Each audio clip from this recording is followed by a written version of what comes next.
לשנה הבאה בירושלים, next year in Jerusalem. Over there in... Welcome to Theology in Perspective, the Bible teaching ministry of Dr. Daniel Woodhead. Well, welcome back to Theology in Perspective. I'm Daniel Woodhead, and I'm blessed again that you could join us for our study of the book of Revelation, the revelation of Jesus Christ.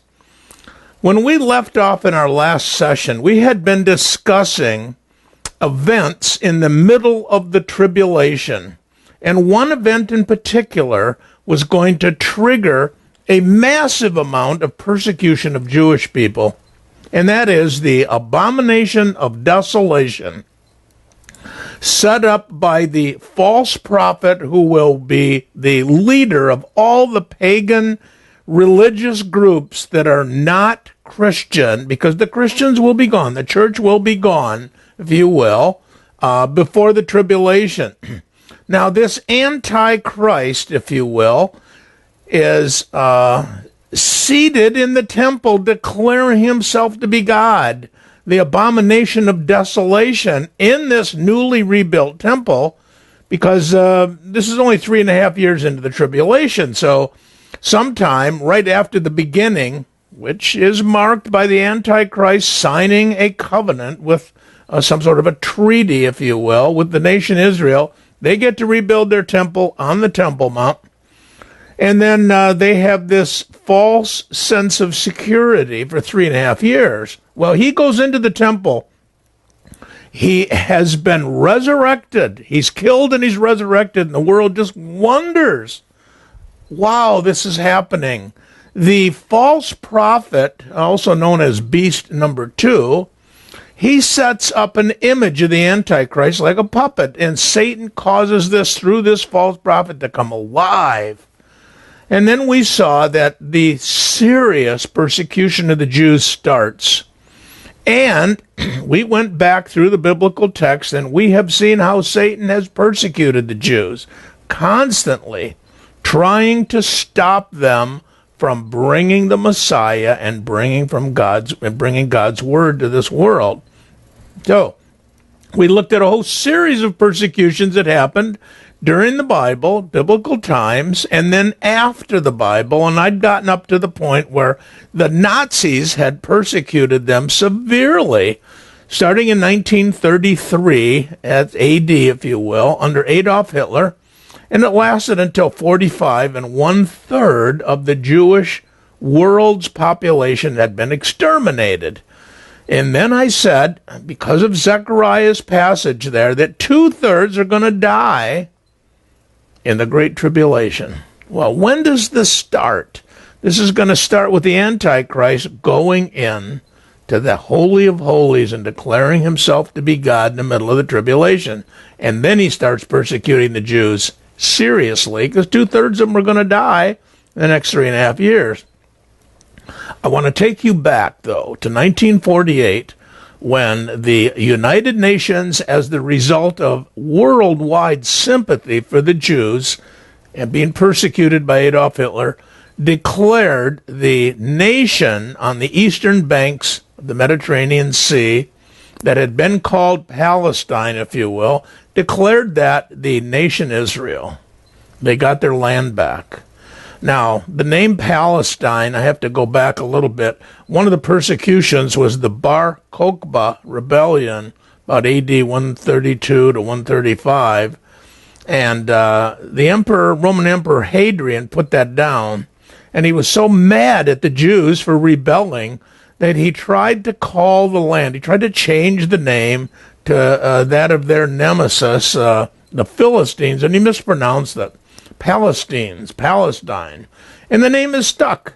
But there isn't any region called Palestine, and there never has been. And that needs to be said now, because I'm going to go into detail about that soon. So, at the end of the Second World War, you got the British people in Israel leaving, and in May the 14th of 1949, Prime Minister of Israel, David Ben-Gurion, declares the creation of the modern state of Israel, and that's in accordance with this 1947 partition plan. President Harry Truman of the United States immediately recognizes the new nation, and it's followed hours later by the Soviet Premier Joseph Stalin. But the Arabs, they mount up an invasion. There was a group called the Arab League, and they were members, it was Egypt, Transjordan, Syria, Lebanon, and Iraq. They all declared war, and they rejected the UN partition plan. Now, Saudi Arabia and Yemen also sent forces to participate in the invasion, so it's obvious that not all the world felt sympathy towards the Jews. Matter of fact, some of the Arabs had even participated with Hitler in trying to exterminate them. So a new chapter is now being formed in this old, ancient persecution, and that is this new Arab persecution of the Jews. So, May the 14th, 1948, the modern state of Israel was reborn. At 4 o'clock in the afternoon, the members of the Provisional National Council, was led by David Ben-Gurion, met at the Tel Aviv Art Museum. And Ben-Gurion rose and he read this proclamation. This is interesting. He said that the land of Israel was the birthplace of the Jewish people, and here their spiritual, religious, and national identity was formed. Here they achieved independence and created a culture of national and universal significance. Here they wrote and gave the Bible to the world. Now, what he didn't say was they gave the Messiah to the world, and that's where he died for our sins. So, he goes on and he says, exiled from Palestine, the Jewish people remained faithful to it in all countries of their dispersion, never ceasing to pray and hope for their return and the restoration of their national freedom. So he moves on or continues on to say, accordingly, we, the members of the National Council representing the Jewish people in Palestine and the Zionist movement of the world, met together in solemn assembly today, the day of the termination of the British Mandate of Palestine, by virtue of the natural and historic right of the Jewish people and the resolution of the General Assembly of the United Nations, hereby proclaim the establishment of the State of Israel in Palestine, to be called Israel. We trust in Almighty God. We set our hand to this declaration at this session of the Provisional State Council in the city of Tel Aviv on the Sabbath eve of the 5th of Iyar, 5708, the 14th day of May, 1948. So that's both the Hebrew calendar and the Western calendar. Now, at that time, the British were still governing Israel, and they refused to implement the partition plan. So the British government made it really plain that they were going to do all in its power to prevent the birth of the Jewish state. What's with this? The Abrahamic covenant declared, going way back to Genesis now, chapter 15, that the nations that blessed Israel would be blessed, and those that cursed Israel would be cursed. Now, that's from Genesis 12:3. But the Abrahamic covenant appears in several other chapters as well. So, almost immediately after this persecution by the Jews, Britain began to lose their great worldwide empire. You know, it used to be said that the sun never set on the British Empire. When immediately after the United Nations Assembly decision, the Palestine Arabs launched a preliminary onslaught on the Jewish community, and the British Army gave them cover and aid. Now, it obstructed Jewish defenses on the ground, and it blocked the movement of Jewish reinforcements and supply, to outlying settlements. It opened the land frontiers for the entry of Arab soldiers from the neighboring states to come in, and it maintained a blockade in the Mediterranean, and it sealed the coast of ports through which alone the outnumbered Jews could expect reinforcements, so they didn't get any. It handed over arms dumps to the Arabs. Now, when Jaffa was on the point of falling to a Jewish counterattack, it sent in forces from Malta to bomb and shell the Jewish forces. You got to look at the Brits and say, what happened? They helped them for so many years, and now they're turned against them. But meanwhile, Great Britain continued to supply the Arab states, preparing to invade across the borders with all they asked for, and they didn't make any secret of it. In 1948, after the UN voted to give Israel statehood, 5 Arab armies, Egypt, Syria, Transjordan, which is now Jordan on the eastern banks of the Dead Sea and the Sea of Galilee and the Jordan River, as well as Lebanon and Iraq, they immediately invaded Israel. And the stated purpose was to push the Jews into the sea. That is genocide. A man named Assam Pasha, who was Secretary General of the Arab League, he declared their intentions, and he said, this will be a war of extermination and a momentous massacre, which will be spoken of like the Mongolian massacres and the Crusades. What Hitler didn't finish 3 years earlier, the Arabs would finish once and for all.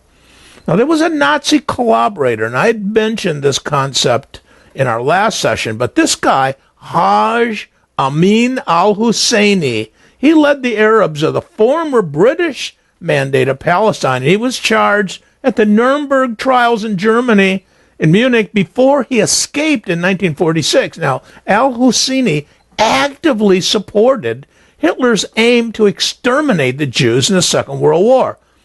Czechoslovakia was the only country that was willing to provide the Jews with any weapons because God wanted them to survive. He allowed them to capture territory from which the Arab aggressors had attacked. Now, Jordan captured they're referring to the West Bank, and their true Jewish names are really Judea and Samaria, or Yehudi and Shomron.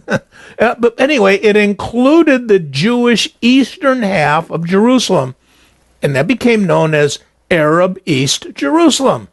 Egypt captured, which was known then as the Gaza Strip, still there, going way, way, way back to the Philistine times along the southern coast of the Mediterranean there in Israel. Both countries murdered or expelled every Jew who was living there at the time. Now, during the 19 years that Jordan and Egypt occupied those territories, and they called them the occupied territories, neither country was willing to create independent states for the remaining Arabs. They began to call these Arabs Palestinians. And those that were residing in those territories, that was the Palestinians. Instead, those regions were plundered and allowed to rot. Jewish graves were desecrated. Gravestones were used to pave roads and build latrines. And the Jewish homes were given to Arabs. Most of these Jewish refugees went to Israel, and in a few years it doubled Israel's population. The Ashkenazi Jews who came from Europe of Israel, they absorbed the Arab-speaking brethren into society. A lot of the Arabs wanted to stay. Okay, they could let them stay. But by comparison, the displaced Arabs, the ones that didn't want to stay, were put into refugee camps by their Arab brethren. And most remained there throughout the 19 years that Arab occupied those areas. There wasn't any policy of expelling Arabs from Israel, but all the surrounding Arab nations expelled the Jews or killed them. So, nevertheless, there were disadvantages in numbers, organization, and weapons. The Jews still began to take the initiative in the weeks from April the 1st until the Declaration of Independence on May the 14th. There's a group of Jews called the Haganah, and they captured several small towns, including Tiberias and Haifa, and they temporarily opened up the road to Jerusalem. In 1949, though, because the Jews were led by some superior military men, and God wanted them to win, in 1949, they signed armistice agreements with Egypt, Syria, Lebanon, and Transjordan. Now, in April of 1949, Transjordan changed its name to Jordan. Having lost in the battle what they could have had in the peace that was envisioned by the 1947 partition plan, Palestinian Arab terrorist groups called the Fedayeen, they just started these systematic raids against the Israeli civilian population. It was 1,300 Israelis killed and wounded by these terrorists between 1949 and 1956, and this group called the Fedayeen operated from bases located in and controlled by Egypt, Lebanon, and Jordan. They sent these raiders in and then pulled them back. It was a constant threat. So I'm going to go through a few more of these issues, and you can see that this has been going on for a long time. Coupled with the persecutions that I've shown you in the Bible, you can see that Satan has been persecuting the Jews for a long time, and the greatest of them is yet to come, in the middle of the tribulation by the Antichrist. So let's move on and look at one called the Suez Crisis. The Suez Crisis. In 1956, there was a war that was fought on Egyptian territory, and the conflict pitted Egypt against an alliance between France, the UK, which is Great Britain, and Israel. Now, the alliance between the two European nations and Israel was one of convenience, because the European nations had economic and trading interest in the Suez Canal. Israel had a pressing need to keep the canal open for their own shipping, and by the conclusion of the war, only Israel enjoyed any benefits or any gains out of this. But the root of the crisis went all the way back to 1952, when officers in the Egyptian army overthrew a licentious monarch under a guy named King Farouk.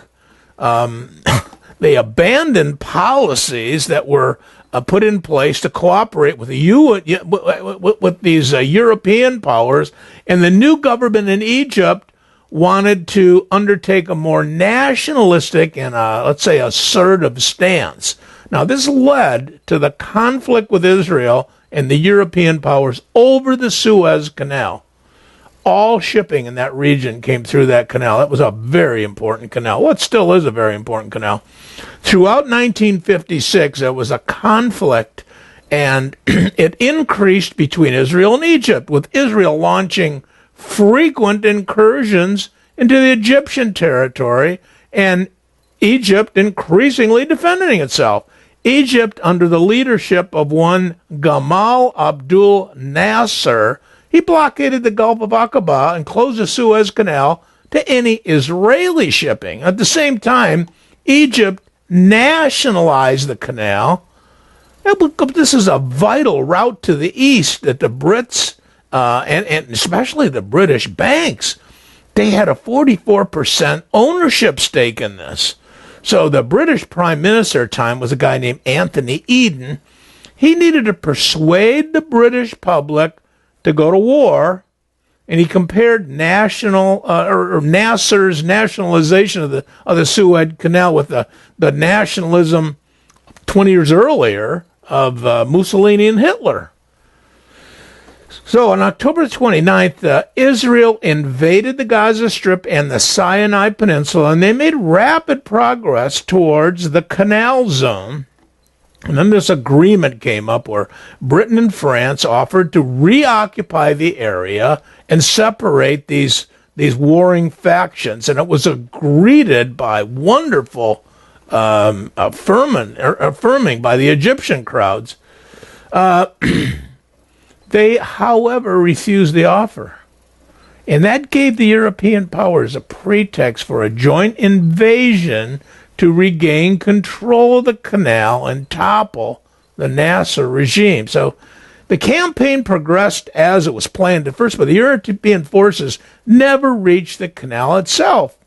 Israel captured the Gaza Strip, as I've mentioned in the course of the war, and the whole episode is usually regarded to Britain as an embarrassment. Eden was forced to resign because, well, one, ill health, and he had a lot of opposition in his Labour Party over this invasion of Egypt. It just didn't work out for them. The invading forces were forced to withdraw in March of 57 under pressure from the United States, and they saw good relations with the Third World as being more important than defending Anglo-French interest. Now, what was really significant is that the U.S. feared that it was going to be a wider war because the USSR at the time, that was the old Soviet Union, offered to intervene on the Russian side. After the withdrawal, the United Nations established the UN Emergency Force, and it was designed to keep peace in the area, and there was a few thousand casualties. Most of them were Egyptian and civilian. And in a way, it marked the end of the British Empire, like it says in the Abrahamic Covenant. I'm going to bless those that bless you and curse him that curseth thee. And in thee shall all families of the earth be blessed. Crisis also marked the transfer of power to the new superpowers, the United States and the Soviet Union. That still exists today.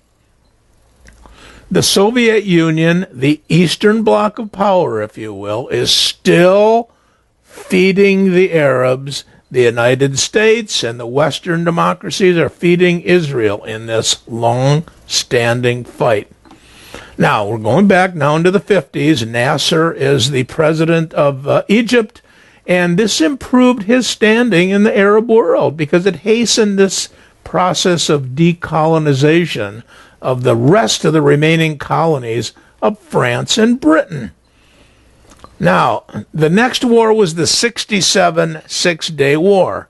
Nasser, again, he orders a blockade of the Straits of Tiran, and that cut off Israel's southern access to the Red Sea and beyond. So, May the 31st, Egypt moves 100,000 troops, 1,000 tanks, and 500 heavy guns into the Sinai. By June the 4th, Israel was outnumbered by Arab forces, 3-1 on its border. And that was Israel's Six-Day War, was fought on 3 fronts against 3 companies and 3 overlapping stages. And in the south, Israel engaged and defeated the Egyptians. In the central region, Israel engaged and defeated the Jordanians. In the north, Israel engaged and defeated the Syrians. In each one of these theaters, Israel gained significant territory and was going to serve as its own buffers in future years. So on the morning of June the 5th, the Israeli Air Force destroyed almost the entire Egyptian Air Force, and that was more than 300 planes in 3 hours. Israel's armored divisions under General Ariel Sharon launched a lightning attack on the same day, and more than 800 Egyptian tanks were destroyed, and thousands of soldiers were taken as prisoners of war. Nasser, the Egyptian president, finally acknowledged that 80% of the Egyptian Russian-supplied military equipment had been lost in the Sinai debacle. And at 8 o'clock on June the 8th, Nasser accepted a ceasefire. But interestingly, from 1948 until 1967, Jewish Jerusalem, well, Jerusalem was a divided city. East Jerusalem, including the Old City, been occupied by the Arab Legion of Jordan since 1948, the War of Independence. The Jordanian troops had decimated the Jewish quarter of the Old City, blowing up its synagogues, destroying every vestige of Jewish life there that they could. And during the initial battle with Egypt, Israel actually notified King Hussein of Jordan they had no intention of attacking his country. Hussein, however, believed the lies coming out of Egypt from Nasser, and he joins in with the Arabs. When the Arab League began to shell western Jerusalem, the Israelis quickly counterattacked, and they were successful. Listen to this. Paratroopers landed and attacked from the Mount of Olives, and they entered into the Lion Gate on the east, and Israel was careful to just minimize any use of any artillery because they didn't want to harm the city, the old city. But that would have made the attack much easier with less loss of life. But they did this because there's so many holy cities there, or so many holy sites and inside these ancient walls. On June the 8th, the Israeli troops were looking at Herod's stones of the Western Wall. And Jerusalem was the central prize, and Israel captured, in those 4 days, the ancient areas of biblical Judea and Samaria. Now, the critics call this the West Bank, and that seems to be what sticks. But this is not the West Bank. This is Judea and Samaria. These are not only the sites of biblical Jerusalem, but these are the ancient towns of Shechem and Shiloh and Bethel and Bethlehem and Hebron. Egypt had an ally in the north. That was Syria. From their heavily fortified bunkers and trenches along the Golan Heights, they had harassed Jewish farmers and fishermen of the Hule Valley and the Sea of Galilee for about 19 years. And the problem for the Israelis was that the Syrians literally held the high ground, and they had sponsors from Russia that had helped them fortify it. Now, Syria was also threatening Israelis' destruction, and they had these Russian armaments, and there was an opportunity here to end the threat for its northern citizens once and for all. So there was a battle for the Golan, and it was different. It wasn't desert like the Sinai where the tanks could easily maneuver here. So the Syrians had planted millions of mines to stop any Israeli response to its constant shelling.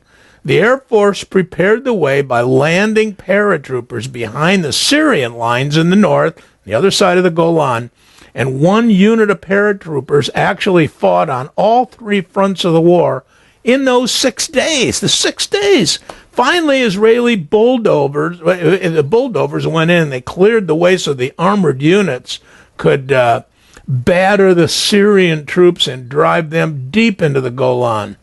Syria accepted a ceasefire on June the 10th. That was an amazing military victory. Look what God has given them, one after another after another. The 6-day war left about 700 Israelis dead, about 2,500 wounded, and although there was never really any official figures released about the Arab casualties, they were estimated very conservatively about 15,000. The prime minister at the time of of Israel was Golda Meir, and she expressed feelings of the Israelis well when she remarked, we can forgive the Arabs for killing our sons. We can't forgive them for forcing us to kill their sons. She also made the statement that the wars will finally end when the Arabs and the Muslims love their own children more than they hate the Jews. So, the 6-day war established Israel as a major military power, but it unexpectedly cast them in this role of occupier, because the war now was one of this Fedayim-type attrition, and it was going to be fought in the media over the next number of years. Now, I'm going to close there for right now, and we're going to pick this up in our next session when we talk about, in 1973, after another war, the Yom Kippur War, President Anwar Sadat of Egypt finally acknowledges the legitimate existence of Israel. Well, God bless you, and I look forward to being with you in our next session. We hope you have been blessed by this message today on a contemporarily relevant Bible topic. Dr. Woodhead has been teaching the Bible for 25 years. He is a pastor, an author, and conference speaker on various biblical subjects. Dr. Woodhead is the Dean of the Jewish Studies School at Schofield Seminary. His seminary teaching includes the Old Testament and Biblical Hebrew. He has attended Hebrew University in Jerusalem and Hebrew College in Massachusetts. Let us know if you have any questions about today's broadcast. We look forward to providing you with continuing Bible messages each week on this station. God bless you.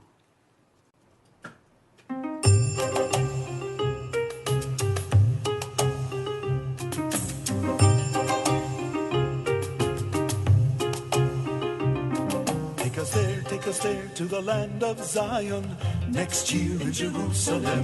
L'Shana Haba'ah Yerushalayim, next year in Jerusalem. O hear, O Israel, hear.